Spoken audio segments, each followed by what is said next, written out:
Ito ang bagong henerasyon News TV. Mapapanood ang mga on-the-spot na balita sa Best TV Philippines News Channel.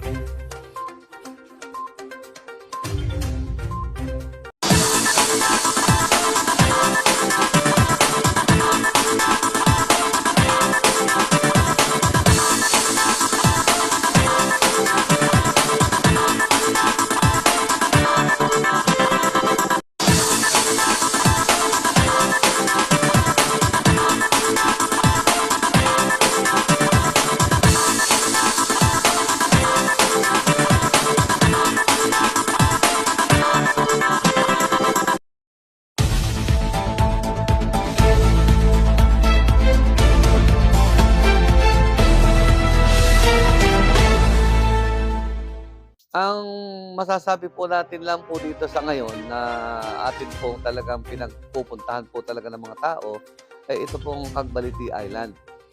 Dahil nga po sa kanyang dahil siya po ay white sand, ito pong Cagbaliti Island. Hindi nalalayo sa Boracay daw yan. Almost pa sa Boracay. Ang kagandahan po nito ay mas malapit kaysa Boracay at mas mababa ang magagastos po ninyo kapag dito po kayo pupunta sa bayan ng Mauban sa barangay Cagbaliti 1.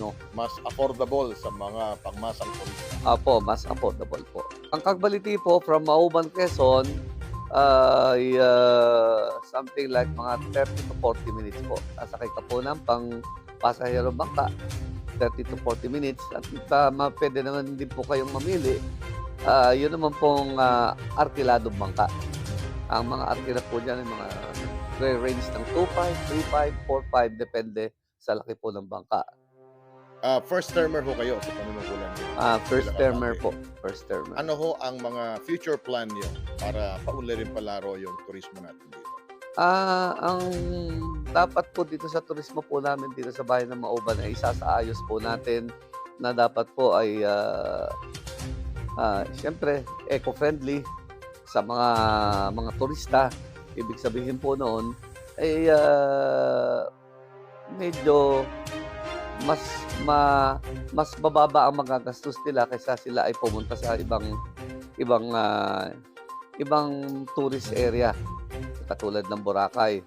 Ay dito po, pagpunta po niyo dito, sasakay lang po kayo ng bus galing po sa Maynila na madaling araw, mga alas 4. Dito po sa Jackliner. Dadating po kayo dito, something like mga alas 8, alas 9, ang dating po nyo dito. Tapos sa bangka, makakasakay po kayo ng alas 10. So, pagdating po ng alas 10, makakapamili naman po kayo pag daong po nyo dito sa Cagbaliti Island, makakapamili na po kayo kung anong gusto po ninyo.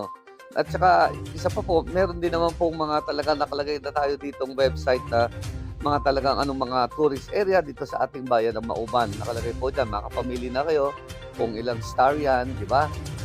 Dito po sa bayan ng Mauban. Ano lang namin po dito sa ating pong bayan ay wala pa po talaga dito masasabi na talagang 5-star hotel. Wala pa po.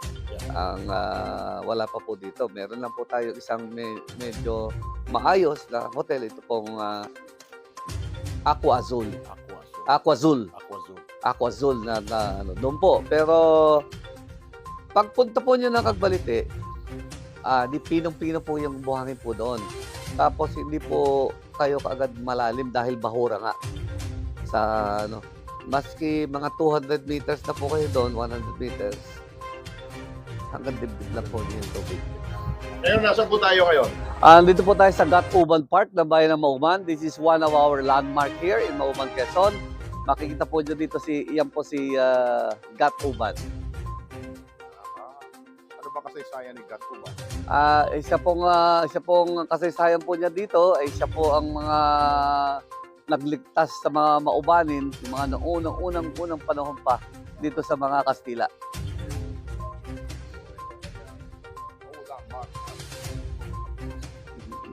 Nandun po ang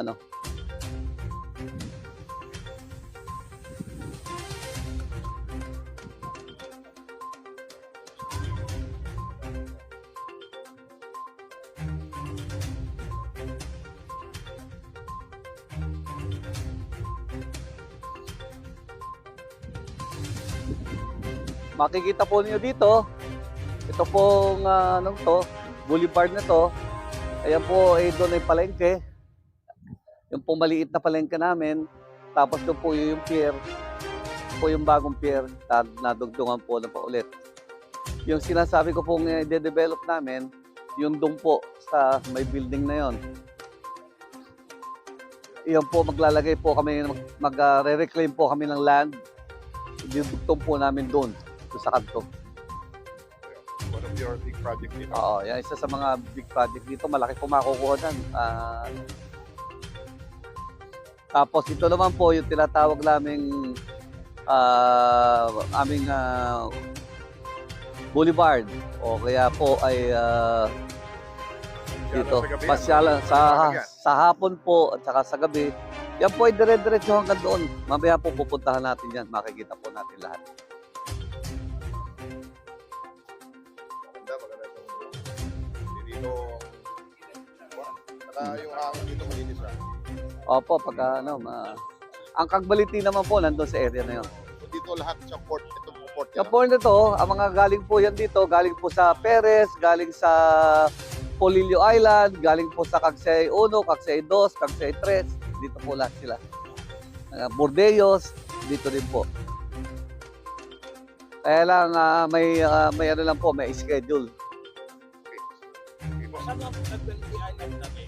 Andun po, Kabilang sa kabilang yes.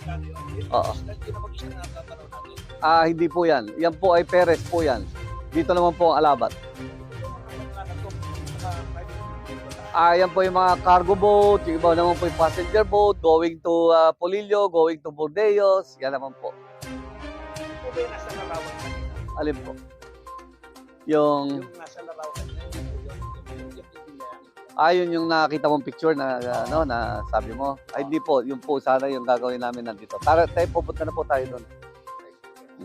Sige po. Wala po tayo dito hanggang doon sa may van na yon. Oo, yun naman po ang peace landing. Sana magiging parking po ng mga traffic. Nandun na po, malawak po ang magiging parking dyan. Oo. Malawak po ang Sana i-reclaim. ang port talaga. Ano po? Port ninyo, yung Ang port, iyan na po mismo. gitang yan. Tayo po ay mamaya po tayo, pupunta po tayo doon, papunta po tayo doon. Okay. Ito naman po ang peace landing. Yan po, yung area na ito. Peace landing po. Diyan po binababa lahat ng mga kanilang mga huli nila. Yung po may bana doon. Yan po simula. Ay diyan po magsisimula ano po tayo dito. Lalagyan po natin ng mga lupa ito at dito po natin ano po sila dito sasapol. Pagdudugtungin dito para yung one way papunta doon at saka pagbalik naman para hindi ma-congest ang traffic ay dito naman po. Ng mga sasakyan. At yung mga bangka naman po dito, ayan naman din ang wharf nila. Mangyayari, protection na din. Tapos yan ay para pag may bagyo, may hagdanan naman yung mga dito gagawin, may hagdanan diyan iakit sa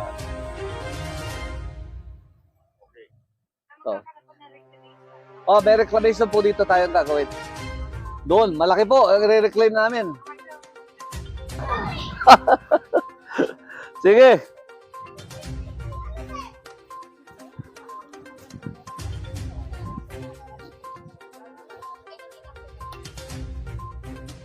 Hello, good afternoon sa inyo.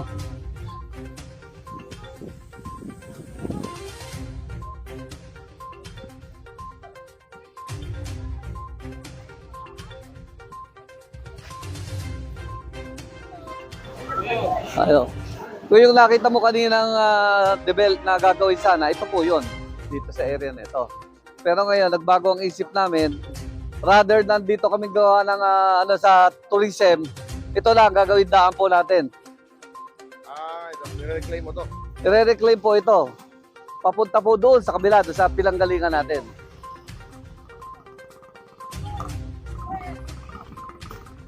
Hello.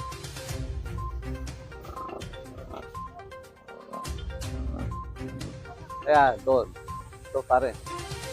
Itong area na ito, ang mangyayari. Dito, doon sa may siguro sa truck na yon, papunta dyan. shortcut po dito. Oo. Hindi na iikot dito. Hindi na dito. Paglabas mo, dito na ang labas. One way. Kasi One way ito papunta dito, paglabas dito na. Pwede ka lang lumusot dito sa isang kalye dito, tsaka doon sa kabila, at tsaka pwede ka na din dumiretso sa kabila. saan po yung pupunta Kagbalit eh? Ayan po. Ayun po nilang yun. Ito po, dito sir. Dito po sa pwede ito, pwede po.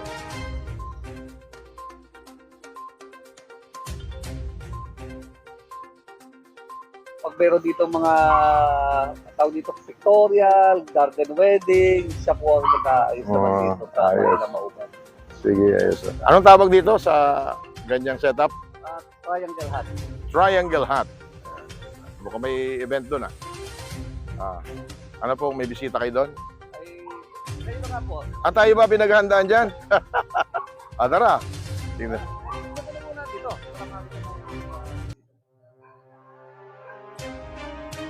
Mayor, sandali. Ay, ito na lang siguro sila. Oy, kayong kayong bida dito. Ako yung salim po sa lahat dito. Ito ang Pwede yun. Afternoon po. Kwentuhan nyo nga kami. Konti lang naman ang nanonood sa amin eh. Konti lang po. Mga 2 milyon lang ang plan. kayo. Ako interview.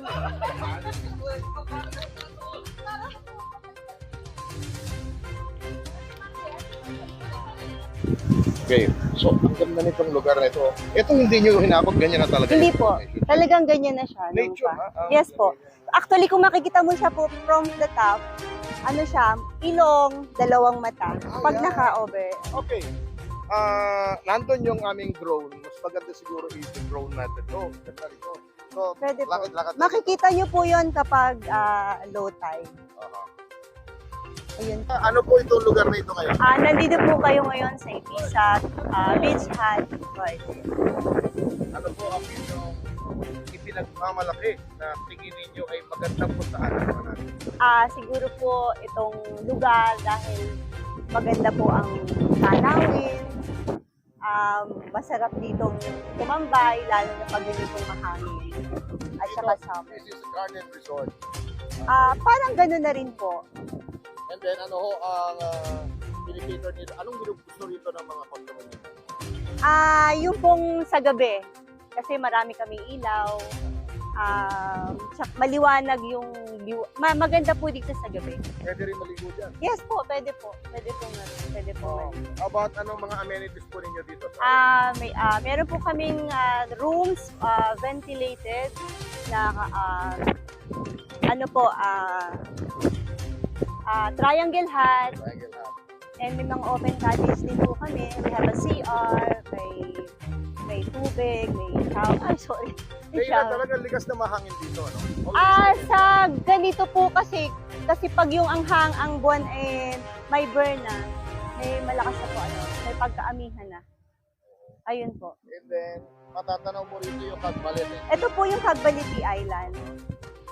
Pero dito pa lang satisfied na ako. Parang hindi na kailangan ng Kagbalit Thank you po. Oo.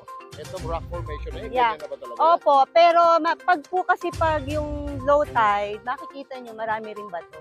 Mabato. Low tide ba ngayon? High tide na po siya High tide ngayon. na siya.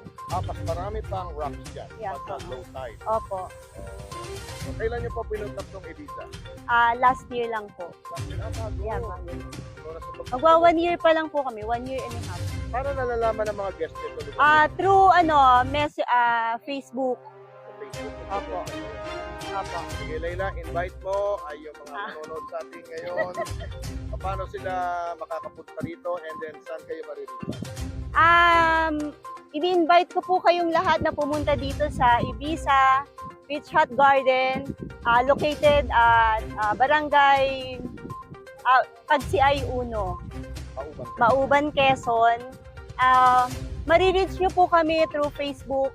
Meron po kami dong mga number, messenger. Yan po. Anong Facebook page nyo? Ibiza Beach Hut Garden. Don't forget to to subscribe, like, and share to our YouTube channel for more updates. Thank you for watching.